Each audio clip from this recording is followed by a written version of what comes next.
गुरुर्ब्रह्मा गुरुर्विष्णु गुरुर्देव महेश्वर गुरु साक्षात् परब्रह्म तस्मै श्री गुरुवे नमः।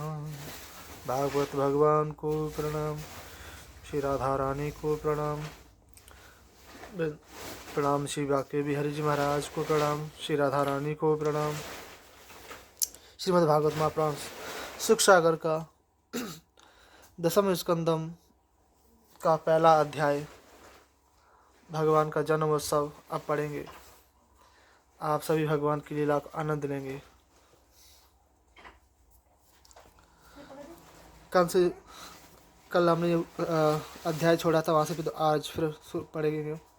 प्रथम अध्याय से ही दूसरा पेज उसका।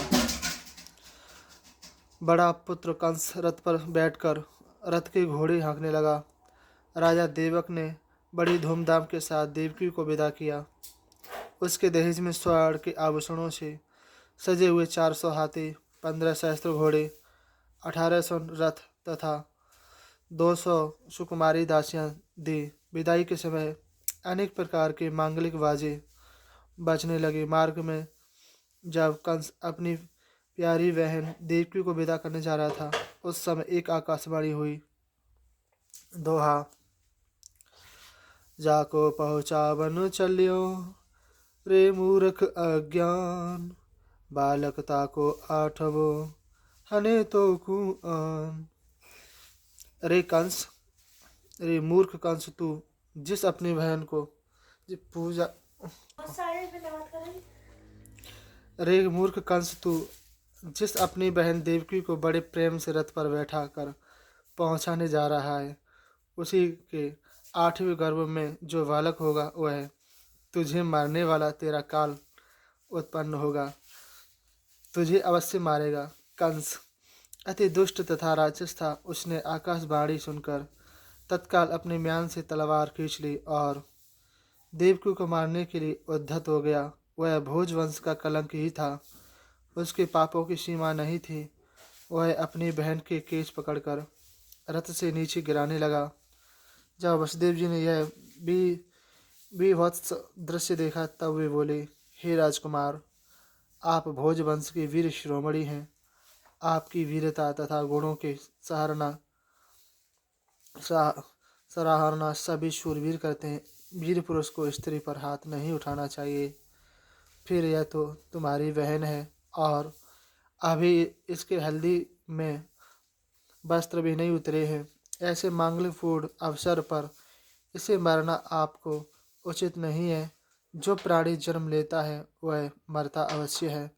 शरीरांत होने पर जीव अपने कर्मानुसार अपने शरीर को त्याग कर दूसरे शरीर को ग्रहण करता है, किंतु जिस प्रकार मनुष्य चलते समय अपने पहले पैर को जमा कर तब दूसरे पैर को उठाता है, उसी भांति जीव भी अपने कर्मानुसार प्रथम किसी शरीर को प्राप्त कर लेता है, तभी इस पहले शरीर को त्यागता है। जिस भांति कोई मनुष्य जागृत अवस्था में राजा के वैभव तथा ऐश्वर्य को देखकर उसकी अभिलाषा के चिंतन में ऐसा घुल मिलकर एक हो जाता है तथा स्वप्न में उस ऐश्वर्य का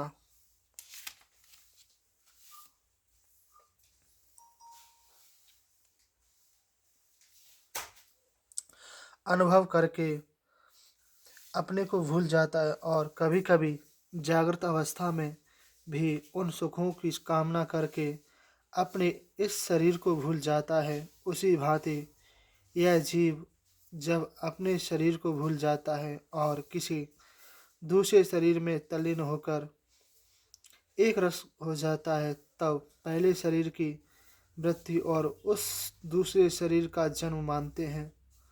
मृत्यु के समय अपने कर्मानुसार जीव का मन जिस शरीर के चिंतन से तल्लीन हो जाता है, उसी शरीर में वह जन्म लेता है। इसी कारण जो मनुष्य अपना कल्याण चाहता है, उसको किसी से बैर भाव तथा द्रोह नहीं करना चाहिए, क्योंकि वह यदि द्रोह करेगा तो वह मरने के समय भी अपने शत्रु से भयभीत रहेगा और मरने के बाद परलोक में भी भयभीत रहना पड़ेगा। इसलिए हे राजकुमार, यह तुम्हारी छोटी बहन पुत्री के समान है। इसके मांगलिक चिन्ह भी विवाह के नहीं उतरे हैं। ऐसी दशा में इसका वध करना किसी प्रकार भी उचित ही नहीं है। श्री सुखदेव जी बोले, हे राजन परीक्षित, परम ज्ञानी वसुदेव जी ने अपनी अनेक युक्तियों से कंस को भली भांति समझाया, किंतु वह तो क्रूर राक्षसों का अनुयायी और दुष्ट बुद्धि था। उसने वसुदेव जी की इन प्रिय तथा मधुर बातों पर तनिक भी ध्यान नहीं दिया और वह देवकी के केश को पकड़े हुए दांत पीसता हुआ रथ से नीचे गिराने लगा। तब वसुदेव जी ने बड़े धैर्य और सहनशीलता से काम लिया। उन्होंने सोचा कि बुद्धिमान को चाहिए जिस भांति भी हो सके उस समय मृत्यु के अवसर को टाल दें, अपनी अनेक युक्तियों का प्रयोग करें। यदि फिर भी मृत्यु न टले तो प्रयत्न न करने का दोष नहीं रहता। वसुदेव जी मन में अति दुखी थे, किंतु ऊपर से हंसते हुए बोले, हे राजन, यदि तुम्हारी हट उसे मारने की है तो मैं तुमसे एक बात और कहता हूँ कि आकाशवाणी ने जिस 8वें गर्भ में से उत्पन्न बालक द्वारा ही तुम्हारी मृत्यु बताई है, मैं इसके जितने बालक उत्पन्न होंगे वे सब तुम्हें लाकर दे दिया करूँगा। तुम उन्हें मार सकते हो। इसके मारने से पाप के अतिरिक्त तुम्हें कोई लाभ नहीं मिलेगा।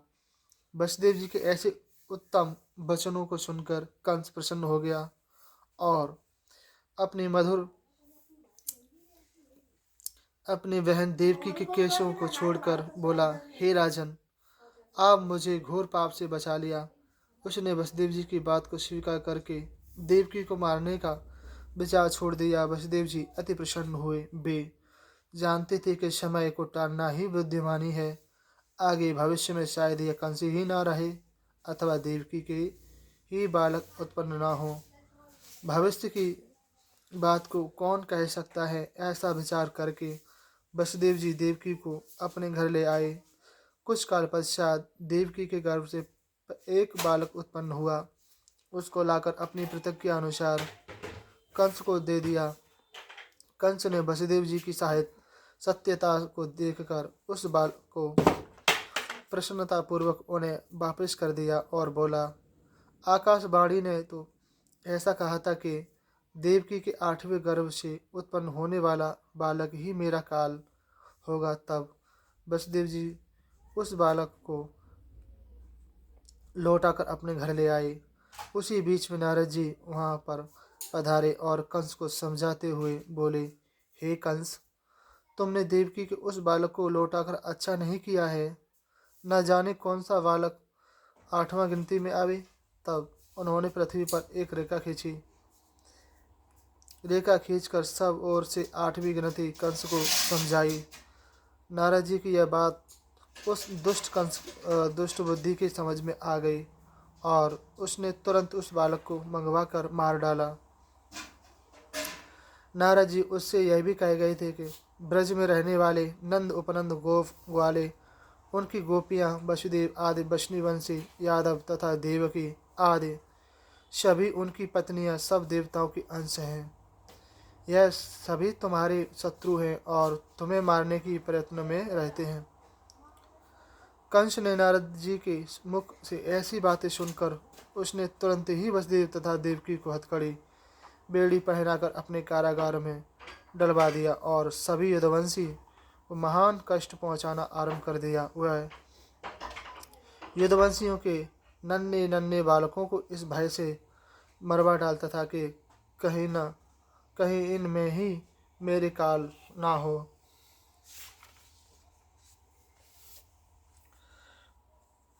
कि विष्णु ने अवतार ले लिया हो। कंस के इन अत्याचारों से सभी यदुवंशी मथुरा मंडल छोड़कर इधर उधर चले गए और वे बचे कुछे थे। वे उसकी आज्ञा मानकर अनेक प्रकार की कष्ट यातनाएं सहने लगे। वह कंस बड़ा बलवान था। उसने यदु भोज तथा अंधक वंश के राजा को अपने पिता उग्रसेन को कैद करके स्वयं राजा बन गया। परीक्षित बोले, हे भगवान, नारद जी ने उस दुष्ट को ऐसा उपदेश क्यों दिया। तब श्री सुखदेव जी बोले, हे राजन, उस कंस से और भी अधिक अत्याचार कराने के लिए, ताकि भगवान नारायण शीघ्र ही अपने भक्तों की रक्षा इस पृथ्वी पर जन्म लें। इसी कारण नारद जी ने ऐसा किया था। दूसरा अध्याय भगवान का देवकी के गर्भ में प्रवेश करना तथा देवताओं द्वारा स्तुति करना। दोहा। उदर देवकी के बसे आए विष्णु भगवान, ले ले प्रभु का नाम सुर स्तुति करत महान। श्री सुखदेव जी बोले, हे राजन परीक्षित, मथुरा का राजा कंस स्वयं महाबली था और दूसरे मगध के राजा जरासंध की उसे सहायता मिलती रहती थी। तीसरे प्रलंबा, बकासुर, चारोड़, त्रोडावत, अघासुर, मुष्टिक, अरिष्टासुर, द्विविद, पूतना, केसी, धैनुक, बाणासुर, भौमासुर आदि सभी दैत्य तथा राक्षस उसकी सहायता के लिए हर समय तत्पर रहते थे। उनकी सहायता से वह युद्धवंशियों को मारने लगा। युद्धवंशी कंस के डर से भागकर कुरु, पांचाल, केकय, शाल्व, विदर्भ, निषद, विदेह तथा कौशल आदि देशों में जाकर छिप गए। जो लोग उसके राज्य में रह गए थे वे सभी इच्छानुसार उसकी सेवा करने लगे। जब कंस ने देवकी के 6 बालकों को मार डाला तब 7वें गर्भ में भगवान शेष जी, जिन्हें अनंत संकर्षण आदि नामों से भी कहते हैं, देवकी के गर्भ में पधारे। देवकी को उस समय स्वाभाविक हर्ष होने लगा, किंतु कंस के भय से उसे दुख ही हुआ। जब भगवान ने देखा कि यदुवंशी कंस के द्वारा अधिक सताए जा रहे हैं, तब उन्होंने अपनी योग माया को स्मरण किया। योग माया उसी काल हाथ जोड़कर उनके सम्मुख आई। तब भगवान नारायण बोले, हे कल्याणी, तुम ब्रज में जाओ और वहाँ पर देवकी के गर्भ में मेरे अंशावतार शेष जी पहुँच चुके हैं। उन्हें निकालकर तुम रोहिणी के गर्भ में रख दो और स्वयं नंद बाबा की पत्नी यशोदा के गर्भ में स्थापित हो जाओ। मैं भी अपने समस्त ज्ञान, बल तथा पूर्ण कलाओं से देवकी के गर्भ में आ रहा हूँ। तुम वहाँ जाकर अनेक नामों से पूजी जाओगी। कोई तुम्हें दुर्गा, भद्रकाली, विजया, वैष्णवी, कुमुदा, चंडिका, कृष्णा, माधवी, कन्या, माया, नारायणी, ईशायनी, शारदा तथा अंबिका आदि नामों से पुकारेंगे। रोहिणी के गर्भ में स्थित बालक शेष जी का नाम इस संसार में शंकरषण कहेंगे, क्योंकि वे देवकी के गर्भ से खींचे गए हैं। लोक रंजन करने वाले होने के कारण राम कहे जाएंगे और बाणधारियों में श्रेष्ठ होने के कारण बलभद्र पुकारे जाएंगे। भगवान की आज्ञा पाती उनकी योगमाया उसी काल ही उनकी परिक्रमा करके पृथ्वी पर आ गई और देवकी के गर्भ से उस बालक को निकालकर रोहिणी के गर्भ में रख दिया। यह जानकर के देवकी का गर्भ खंडित हो गया। सब नगर निवासियों को अति दुखी हुआ। भगवान नारायण ने वसुदेव जी के शरीर में व्याप्त होकर अव्यक्त से व्यक्त होने की धारणा की। वसुदेव जी सूर्य के समान तेजमय हो गए। भगवान के उस ज्योतिषमय अंश को धारण करके देवकी ने गर्भ धारण किया। उस समय देवकी का श्री विग्रह चंद्रमा के समान सात्विक, शुद्ध तथा आत्मस्वरूप हो गया। जो भगवान संपूर्ण विश्व को धारण करते हैं, उनको आज माता देवकी ने धारण किया। किंतु जिस प्रकार घड़े में रखा हुआ दीपक प्रकाशित नहीं होता है, उसी प्रकार कंस की कारागार में बंद माता देवकी की उतनी शोभा नहीं फैली। जब देवताओं ने यह जाना कि भगवान नारायण उनकी देवकी के गर्भ में आ गए हैं, तब भगवान शंकर, ब्रह्मा जी, नारद आदि देवगण सब कंस के बंदीगृह में आए।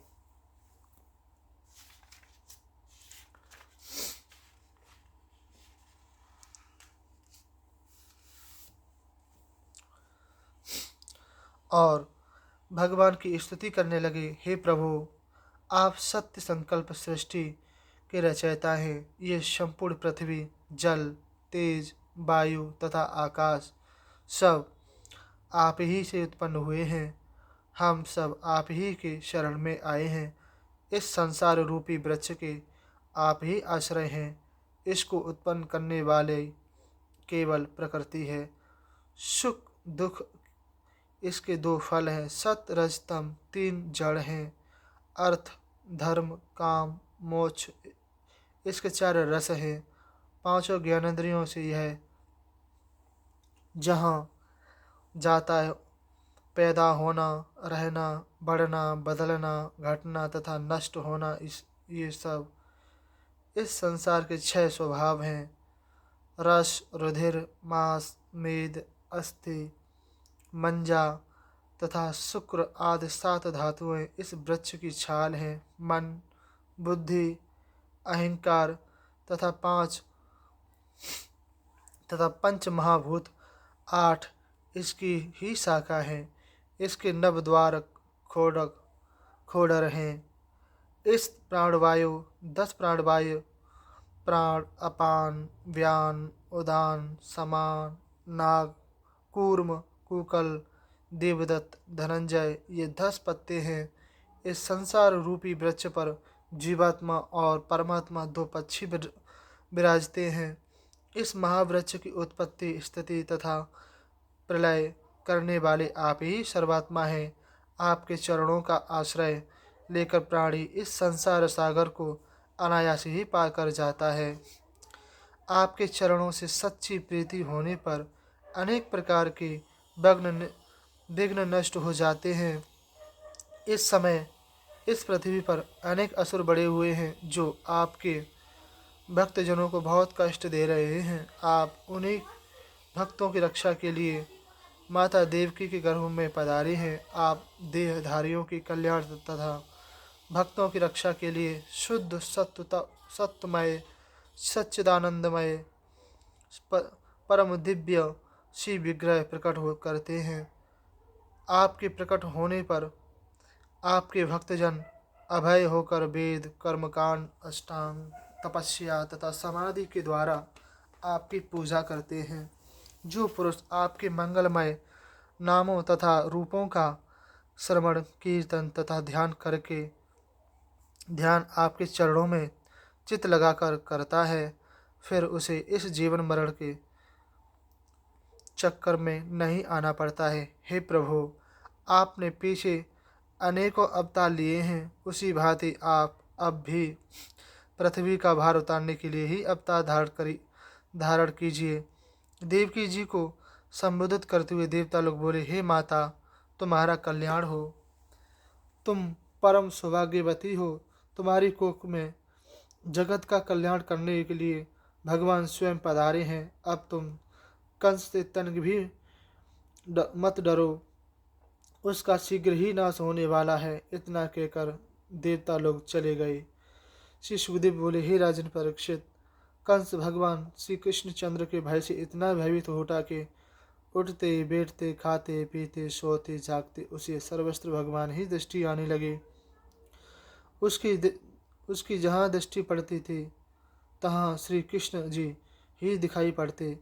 उसी प्रकार उसके लिए श्री कृष्णमय सारा जगत हो गया। तीसरा अध्याय भगवान श्री कृष्णचंद्र जी का जन्म। छंद। भय प्रकट गोपाला, देवकी लाला, सुर मुन जन हितकारी, लखी रूप अनुपा वसुदेव, भूपा हर्षित मन अति भारी, देवकी रानी मन यह जानी, प्रकट बहे यदुपाला, हर्षित महतारी पुलकित भारी, मृगय लखिन जलाला। श्री सुखदेव जी बोले, हे राजन परीक्षित, दोहा। भादो कृष्ण अष्टमी, अर्धरात्रि परमान, नक्षत्रोणी में बहे, श्री कृष्ण भगवान।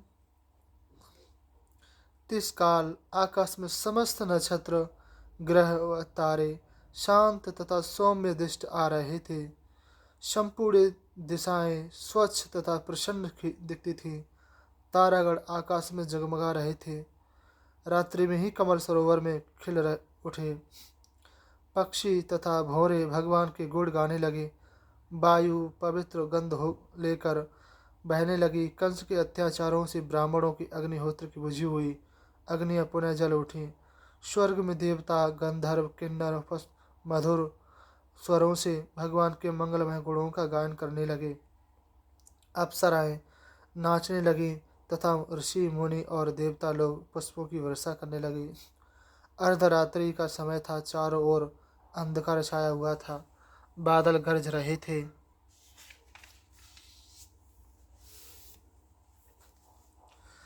उसी समय भगवान पूर्व दिशा से उदित चंद्रमा की भांति देवकी के गर्भ से प्रकट हुए। उनके चार भुजाएं थी, जिनमें शंख, चक्र, गदा, पद्म धारण किए हुए थे।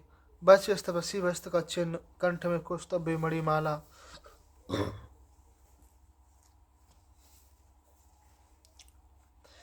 उनका सुंदर श्याम शरीर था, जिस पर पीताम्बर धारण किए हुए थे। वैदुर मणि का रत्न जटित करीट और कांतिमान कुंडल झिलमिला रहे थे। कमर में करधनी, भुजाओं में बाजू बंद तथा कलाइयों में कंकड़ शोभायमान थे। उस बालक की अंग प्रत्यंग से अपूर्व दिव्य छटा छिटक रही थी, जिनके प्रकाश से वह बंदीगृह जगमगा उठा। वासुदेव जी उस दिव्य बालक को देखकर बड़े विस्मय और हर्ष में ओतप्रोत होने लगे। वे यह जान करके हमारी रक्षा के लिए स्वयं भगवान मेरे पुत्र रूप में पधारे हैं। तब उनके आनंद की तो सीमा ही नहीं रही। रोम रोम परमानंद के कारण खिल उठा। उन्होंने उसी समय ब्राह्मणों को 10,000 गो पुण्य करने का संकल्प किया। उनकी बुद्धि स्थिर थी। उन्होंने भगवान के चरणों में सिर झुकाकर प्रणाम किया और इस प्रकार स्तुति करने लगे। चौपाई। भक्तन हित अवतरयु गुसाई, कृपा करऊं गुरु पित की नाई। भूपर दुष्ट असुर अति भाड़े, साधु संत हित उन्होंने काढ़े। हे प्रभु, उन्हीं संतों की रक्षा के लिए आपने ये दिव्य स्वरूप धारण किया है। आप परमात्मा तथा आदि पुरुष हैं। इस त्रिगुणमयी सृष्टि के रचने वाले हैं। इस प्रकृति से अलग रहते हुए भी इसमें प्रविष्ट रहते हैं। जब से महतत्व आदि अलग अलग रहते हैं, तब एक इनकी शक्ति भी अलग अलग होती है और ये सृष्टि रचने में असमर्थ होते हैं। जब आप इंद्रिय आदि 16 विकारों से उनको मिला देते हैं, तब ब्रह्मांड की रचना होती है। यह संपूर्ण जगत आप ही में ओतप्रोत है। फिर यह आप से अलग कैसे माना जा सकता है? इसी कारण आप सर्वस्त्र अंतर्यामी तथा आत्मस्वरूप हैं। यह गुणों का आवरण आपके ढकने में असमर्थ है। इसी कारण आप इनसे अलग रहते हैं। आपके अतिरिक्त यह संपूर्ण जगत असत्य है। हे सर्वात्मन, आप स्वयं समस्त कर्मों, गुणों तथा विकारों से रहित होते हुए भी इस जगत की सृष्टि, स्थिति तथा प्रलय करते हैं। आप ही विष्णु हैं, आप ही ब्रह्मा हैं, आप तथा आप ही शंकर हैं। इस संसार की रक्षा के लिए आपने मेरे घर पर कृपा की है। पृथ्वी पर करोड़ों असुर बढ़ गए हैं। आपके भक्तजन महान कष्ट पा रहे हैं। आपका अवतार उनके संहार के लिए ही हुआ है। हे प्रभु, इस दुष्ट कंस ने आपके समस्त बड़े भाइयों को मार डाला है। उसके दूत अभी उसको आपके अवतार का समाचार कहेंगे तो वह शीघ्र ही हाथों में अस्त्र शस्त्र लेकर यहाँ दौड़ा आवेगा। भगवान ने शिव विग्रह को देखकर देवकी अति प्रसन्न हुई और मुस्कुराकर इस प्रकार स्तुति करने लगी। हे प्रभु, वेदों में आपके जिस अव्यक्त रूप का वर्णन किया है, विकारहीन समस्त गुणों से रहित और ज्योतिष स्वरूप है, वहीं आप स्वयं विष्णु हैं। ब्रह्मा अपनी आयु समाप्त होने पर नष्ट हो जाता है, काल की प्रेरणा से सारा जगत भी नष्ट हो जाता है। तत्व अपने कारण रूप तत्व मिल जाते हैं, तब केवल आप ही शेष रहते हैं। इसलिए आपका नाम शेष है। मैं आपकी शरण में हूँ। आपके ये चरण कमल बड़े भाग्य से मिलते हैं। हे प्रभु, आप भक्तमय भक्त भयहारी हैं। हम लोग इस दुष्ट कंस से अति भयभीत हैं। आप हमारी रक्षा करें। दूसरी बात यह है कि आपका यह चतुर्थ स्वरूप ध्यान की वस्तु है। इसका योगी जन ही दर्शन करके मुक्ति प्राप्ति करते हैं। अतः आप साधारण प्राणियों के सम्मुख आप इसे प्रकट ना करें। हे परमात्मा सर्वात्मन, यह कंस महापापी है, इसे आपके जन्म का पता न चले। हे विश्वात्मन, मैं आपके इस अलौकिक रूप को देखकर उस कंस के भय से अति डर रही हूँ, क्योंकि उसे आपके अवतार का पता चलते ही वह आपको मुझसे छीन लेगा। आप अपने अलौकिक रूप को त्याग कर सामान्य बालक का रूप धारण कर लीजिए। भगवान बोले, हे देवी, शामक मनु मनमंत्र में तुम अपने पहले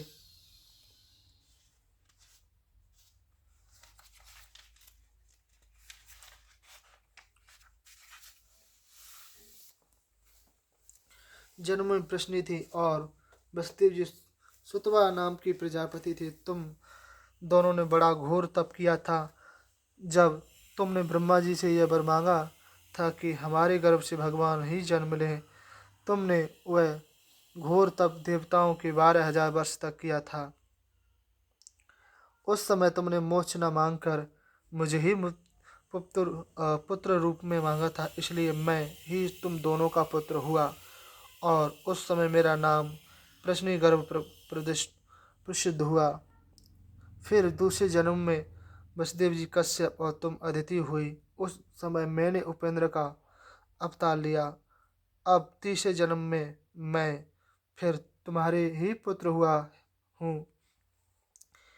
मेरी वाणी कभी मिथ्या नहीं होती। मैंने तुम्हें अपना यह चतुर्थ स्वरूप इसलिए दिखलाया है कि तुम्हें मेरे पूर्व अवतारों का स्मरण हो जावे। यदि मैं अपना यह स्वरूप न दिखलाता तो तुम अवतार की पहचान किस प्रकार कर पाते। तुम दोनों मेरे प्रति पुत्र भाव के साथ साथ ब्रह्म भाव सदा रखो। इस भांति तुम्हें परम मोक्ष की प्राप्ति हो जाएगी। तब भगवान फिर बोले, वसुदेव जी, इस समय तुम मुझे गोकुल में नंद बाबा के यहाँ पहुँचा दो। नंद यशोदा कीन तप मोह मिलन के काज, देखन देखन चाहे बाल सुख, लहे दरस मम आज।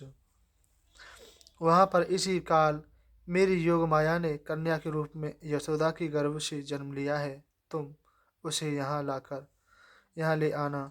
इतना कहकर उन्होंने बाल रूप धारण कर लिया। तब वसुदेव जी बोले, हे भगवान, हमारे हाथ पैरों में हथकड़ी बेड़ियाँ जकड़ रही हैं। बंदी गृह के विकट कपाट बंद हैं। बाहर कंस के पहरेदार सजग होकर पहरा दे रहे हैं। फिर मैं किस प्रकार बाहर निकल सकता हूँ। वसुदेव जी के इतना कहते ही उनकी समस्त हथकड़ी बेड़ी खुल गई और बंदीगृह के कपाट भी खुल गए तथा पहरेदार अचेत होकर सो गए। भगवान ने अपनी योग माया से द्वारपालों और नगर निवासियों को अचेत कर दिया। सब के सब सो गए। तब वसुदेव जी ने अति प्रसन्न होकर भगवान श्री कृष्णचंद्र को एक सूप में रख लिया और गोकुल के लिए चल दिए। उस समय बादल धीरे धीरे गरज रहे थे, जल की फुहारें पड़ रही थीं। शेष जी अपने फनों से उनको ऊपर फन फैलाकर जल रोक रहे थे। वर्षा के कारण यमुना नदी का प्रवाह अति तीव्र और गहरा था। उसमें भंवर पड़ रहे थे। भयानक गर्जना के साथ जल की विकट लहरें उठ रही थीं। वसुदेव जी निर्भय होकर जल में घुस पड़े। यमुना जल धीरे धीरे बढ़ने लगा। दोहा। लेने को प्रभु के चरण, कालेंद्री उम गाई। जान कष्ट वसुदेव प्रभु, दीनो चरण बढ़ाई। छूकर यदुपति के चरण, यमुना गई बिलाए। नंद बाबा के धाम में, वसुदेव दसे सिहाय। तिस काल यशोदा जी अचेत होकर अपने शैया पर सो रही थी। उन्हें नवजात कन्या के जन्म का कुछ भी पता नहीं था। तब वसुदेव जी अपने पुत्र को यशोदा जी की शैया पर सुलाकर उस कन्या को अपने साथ बंदी गृह में ले आए और उसे देवकी की शैया पर सुलाकर अपने हाथ पैरों में हथकड़ी बेड़ी पहन ली। बंदी गृह के कपाट ज्यों के त्यों बंद हो गए। चौथा अध्याय। बालक बालक जन्म सुन कंस का घबराना तथा योग माया का कंस के हाथ से छूटकर आकाश में जाना और भविष्यवाणी करना। दोहा। सुन कर के बालक जन्म, कंस गयो अकुलाय। बंदी गृह में जाय कर, कन्या लई छिनाय। लाए शिला पर दुष्ट ने, पटकी गगन घुमाए। गई अंबिका हाथ से, कंस ही गिरा सुनाय। श्री सुखदेव जी बोले, हे राजन परीक्षित, जब वसुदेव जी उस कन्या को लेकर बंदी गृह में लौट आए तब बंदी गृह के सभी द्वार अपने आप बंद हो गए। जब वह कन्या बंदी गृह में रोने लगी, उसके रोने की धुन को सुनकर बंदी गृह के सभी पहरेदार सचेत हो गए और तुरंत ही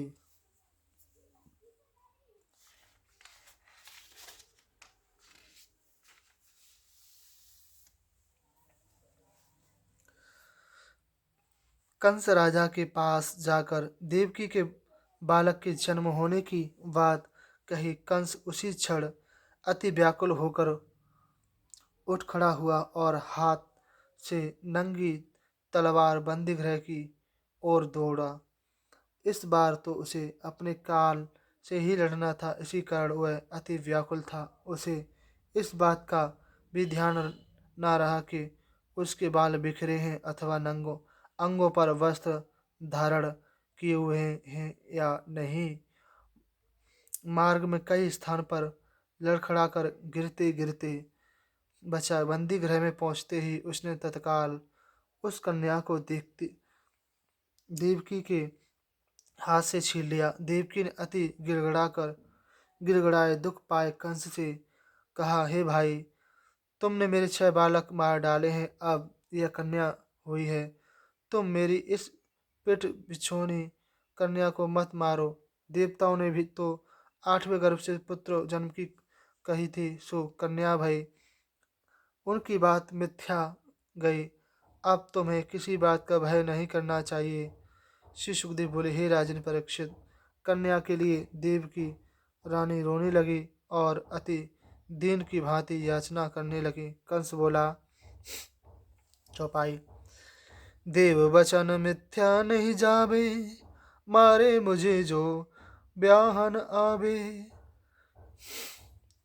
इतना कहकर कंस ने उस कन्या को बाहर लाकर बलपूर्वक चट्टान पर दे मारी। ज्यों ही उसने उस कन्या को ऊपर उछाला, त्यों ही वह कन्या उसके हाथ से छूटकर आकाश को उड़ गई। वह कन्या तो योग माया थी। वह आकाश में स्थित होकर अष्टभुजा धारण करके आयुधों से युक्त हो गई। दिव्य माला, वस्त्र, माणिक्य, मुकुट आदि से शोभायमान थी। देवता, गंधर्व, अप्सराएं उसकी स्तुति तथा भेंट से पूजा कर रहे थे। तब वह देवी बोली, रे दुष्ट कंस, रे दुष्ट कंस, तुझे मारने से मुझे मारने से तुझे कुछ भी नहीं मिलेगा। तुझे मारने वाला तेरा शत्रु कहीं उत्पन्न हो चुका है। तू व्यर्थ ही निर्दोष बालकों की हत्या ना कर। इतना कहकर योगमाया अंतर्ध्यान हो गई। उसकी पृथ्वी पर अनेक नामों से पूजा होने लगी। उस देवी की बात सुनकर कंस अति आश्चर्य में हुआ और देवकी के निरपराध बालकों की हत्या के कारण भयभीत होकर उनको प्रसन्न करने का प्रयत्न करने लगा। बड़ी नम्रता से बोला, प्यारी बहन और बहनोई जी, मैं आपका अपराधी हूँ, हत्यारा हूँ। मैंने अकारण ही आपके बालकों की हत्या की है। इसमें देवताओं का ही विशेष दोष है।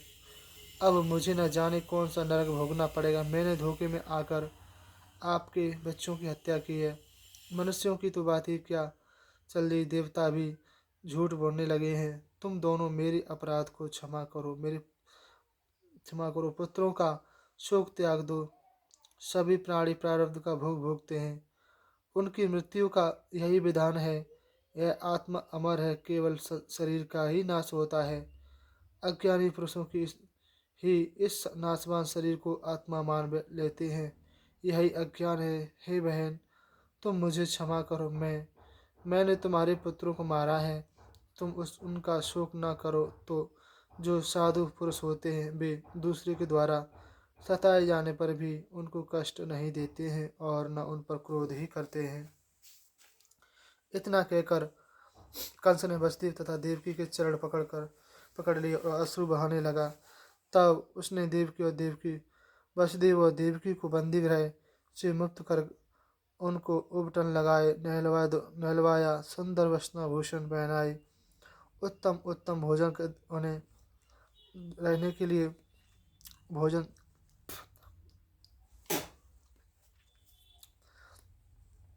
भोजन देकर उन्हें रहने के लिए उत्तम महल दिए। और तब वसुदेव जी ने कंस को क्षमा कर दिया और प्रसन्न होकर वहीं रहने लगे। श्री सुखदेव बोले, हे राजन परीक्षित, उस दुष्ट कंस ने प्रातःकाल ही अपने मंत्रियों को बुलाकर योगमाया की बात सुनाई। कंस के मूर्ख मंत्रियों ने कंस से कहा, हे राजन, देवताओं ने ही यह धोखा दिया है, अतएव इन देवताओं का ही नाश करना चाहिए। उसके लिए यही उपाय है कि 10 दिन तक के सभी बच्चों को नगर में, ग्रामों में, बस्तियों में ढूंढ ढूंढ कर मार डालना चाहिए और ब्राह्मणों के यज्ञ हवन बंद करा देने चाहिए। वे देवता लोग महान डरपोक हैं। वे तो आपकी शरण में ही रहकर आपकी सेवा करते रहते हैं। रही विष्णु की बात, वे भी आपके भय से छिपे ही रहते हैं। शंकर जी किसी पर्वत पर पड़े रहते हैं तो इंद्र को तो आप कई बार परास्त कर चुके हैं। अतः आप इन शत्रुओं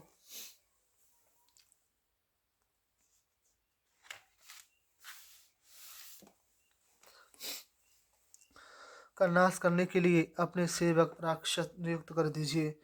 सभी छिप छिप कर भेष बदल बदल कर नगर ग्रामों में जाकर बच्चों को मार डालें। देवताओं की जड़ विष्णु है और विष्णु का विनाश वेद, गो, ब्राह्मण, तपस्या, यज्ञ आदि में है। इसलिए हम इन सब को तत्काल नष्ट किए देते हैं। जब ये नष्ट हो जाएंगे तब वह विष्णु स्वयं ही नष्ट हो जाएगा। वैसे वह कहीं किसी गुफा में छिपा बैठा होगा। बड़ी सब देवताओं की जड़ है। ऋषियों को मार डालना भी अति आवश्यक है। श्री सुखदेव बोले, हे राजन परीक्षित, उस दुष्ट बुद्धि कंस ने उनकी यह बात मान ली। गो, ब्राह्मण, साधु, बालक आदि सबके संहार की आज्ञा दे दी। तब यज्ञ, दान, तपस्या आदि नष्ट भ्रष्ट कराने के लिए सेवक नियुक्त कर दिए। राक्षस इच्छानुसार भेष बदलकर सबको हिंसा करने लगे। तमोगुण के कारण उनकी बुद्धि मारी गई। वे संतों से बैर करने लगे। मृत्यु के वशीभूत होकर स्वयं अपने को नष्ट करने लगे। 5वां अध्याय। गोकुल में भगवान श्री कृष्णचंद्र का जन्मोत्सव। चौपाई। जन्म में पुत्र यशोदा माई, नंद बाबा घर गवे बधाई। 2 लाख गाय पुण्य नंद कीनी, अन्न वस्त्र बहु दक्षिणा दीनी। श्री सुखदेव जी बोले, हे राजन परीक्षित, बाबा नंद राय बड़े उदार हृदय और मनस्वी थे। पुत्र जन्म सुन उन्हें अति आनंद हुआ। तत्काल 2 लाख गाय स्वर्ण की सींग और रूपे से खुर मड़ाए, रेशमी पीठ पाटंबर ओढ़ाए नंद बाबा ने ब्राह्मणों को दान की। उन्होंने स्नान आदि करके उत्तम वस्त्राभूषण धारण किए। तत्पश्चात कर्मकांडी वैदज्ञ ब्राह्मणों को बुलाए बालक का जाति कर्म संस्कार कराया। पितरों तथा देवताओं की अनेक भांति से पूजा की। 7 पहाड़ तिल के दान किए। अनेक प्रकार के वस्त्राभूषण अनाथों को दिए। हे परीक्षित, वेदज्ञ ब्राह्मणों ने वेद मंत्रों द्वारा हवन इत्यादि करके गृह शुद्ध आदि कर्म कराए। ब्राह्मण बंदीजन मागध सूत आदि स्तुति करने लगे तथा नंद बाबा से मुंह मांगी आशा पूरी करने लगे। अनेक प्रकार के मांगलिक वाजे बैरी तुरही आदि बजने लगे। सारे ब्रज मंडल के ग्रह आंगन चबूतरे चौक हाट चौहाट झार बुहार करके गौ के गोबर से लीपे जाने लगे। चंदन का छिड़काव तथा केले व आम के खंभे लगने लगे। द्वार द्वार पर तोरण बंधन बार लगने लगे तथा सोने के कलश धरे गए। अनेक प्रकार की ध्वजा पताका चित्र विचित्र रंगों के झाड़ फनूस लगाए गए। माला धूप आदि से युक्त सुगंधित वायु सर्वस्त्र चलने लगी। गाय बैल बछड़े हल्दी मेहंदी गेरू आदि से सजाए जाने लगे। मोर पंख के हार माला कंठाओं से उन्हें सजाया गया। गोप ग्वाले रंग बिरंगे वस्त्राभूषण पहन पहन कर प्रसन्नता से उछलने कूदने लगे और अनेक प्रकार की भेंट की सामग्री हाथ थालों में लेकर नंद बाबा के घर की ओर जाने लगे। शबैया। मोहन जन्म सुनो ब्रज बन तनु, नंद बाबा घर हुलस के धाई। ऊंचे नितंब हिले मम के अरो, हार हूँ मेल हिले पाई। कानन कुंडल माथे पे झूमरे, झिलमिल मणिमयन की छवि पाझाई।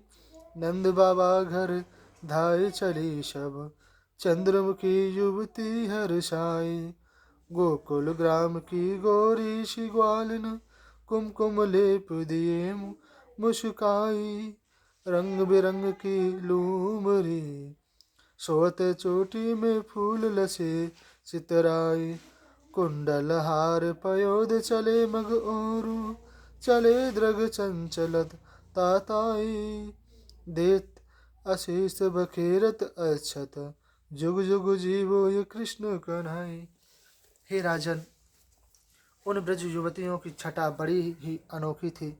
वे यशोदा के निकट जाने के लिए अति आतुर हो उठी। वे झटपट अपने अपने घरों से निकल पड़े।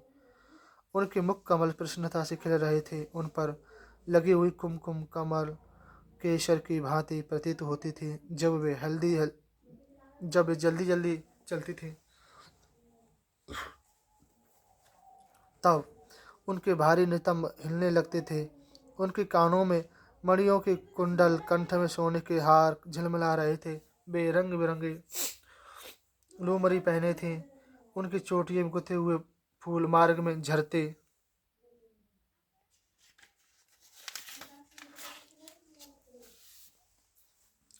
जाते थे। वे नव युवतियां नंद बाबा के घर अति हर्षित होकर चल पड़े और वहां जाकर उन्होंने अक्षत दधि और तेल से मिला हुआ पानी छिड़क कर नवजात शिशु को चिरंजीव होने का आशीर्वाद दिया और नाचने लगे। भगवान श्री कृष्णचंद्र समस्त संसार चराचर जगत के स्वामी हैं। उनकी शोभा माधुर्य और वात्सल्य सभी अद्वितीय तथा अनंत हैं।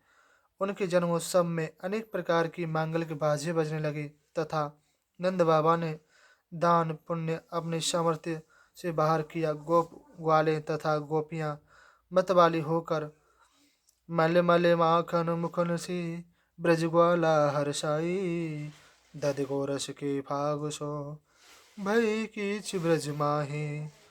परस्पर सब गोपियां माखन गोरस फेंक फेंक कर अपने आनंद उत्सव मनाने लगी। ब्रज में दही दूध घी की सरता बहने लगी। नंद बाबा ने गोप ग्वालों को मुंह मांगा वस्तुएं भेंट में देकर उन्हें प्रसन्न किया।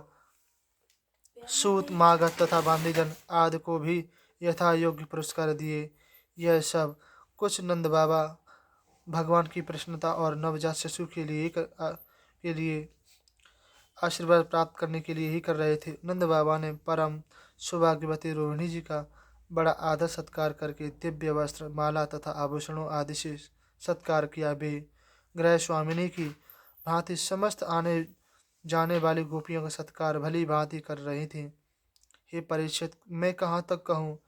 उसी समय से ब्रज में ऋषि सिद्धियां आकर क्रीड़ा करने लगी। लक्ष्मी जी अपने वास्तविक स्वरूप गुणों से वहां पर अपने पति श्री कृष्णचंद्र जी के निकट रहने लगी। हे परीक्षित, कुछ काल पश्चात नंद बाबा ब्रज की रक्षा का भार दूसरे गोप ग्वालों पर सौंपकर राजा कंस का सालाना कर चुकाने के लिए अपने छकड़ों में दही गोरस दूध घृत भरकर मथुरा को गए। जब वे अपना कंस कर को चुका चुके तब उन्होंने एकांत स्थान में वसुदेव जी से भेंट की। वसुदेव जी को देखकर नंद जी अति प्रसन्न हर्षित हुए और उन्हें कंठ से लगा लिया। नंद बाबा प्रेम से बेहोल हो उठे। चौपाई पूछे नंद छेण कुशलता, बड़े भाई एक आनंद बाता।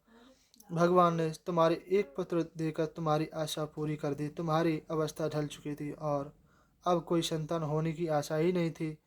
यह भी बड़े सौभाग्य की बात है कि बहुत दिन के बछड़े हुए प्रेमी हम लोग आज मिले हैं। यह बड़े रंजन की बात है कि हम तुम दोनों कभी साथ साथ न रह सके।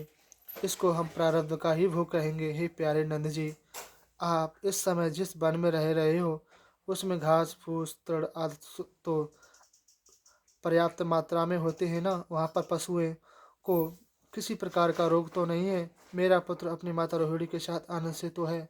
वह बालक तो तुम्ही को माता पिता मानता होगा। मेरी अन्य पत्नियां तो प्रसन्न है ना।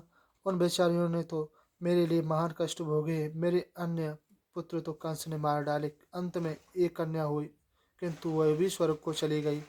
तुम्हारे इस दुख में हमें महान दुख है, किंतु यह भाग्य का दोष है।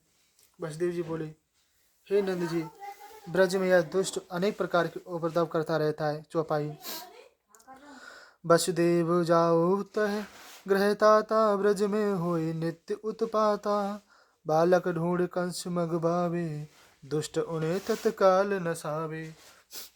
इसलिए हे नंद जी, अब तुम शीघ्र ही यहाँ से ब्रज को जाओ। अब यहाँ अधिक न ठहरो, क्योंकि वह दुष्ट कंस ब्रज वासियों के पीछे हाथ धोकर पड़ा हुआ है और उसके साथ राक्षस अनेक प्रकार के रूप बनाकर ब्रज के बालकों की हत्या करते रहते हैं। श्री सुखदेव बोले, हे राजन परीक्षित, वसुदेव जी के इस प्रकार कहने पर नंद जी तुरंत अपने छकड़ों को जोड़कर गोकुल को चल दिए। अगला अध्याय अब कल पढ़ेंगे। भागवत भगवान कृषि चरणों में नमस्कार, प्रणाम। प्रणाम श्री राधा रानी को प्रणाम। जय हो वृंदावन बिहारी लाल की जय। प्रणाम मेरे कृष्ण राधे, प्रणाम। राधे राधे।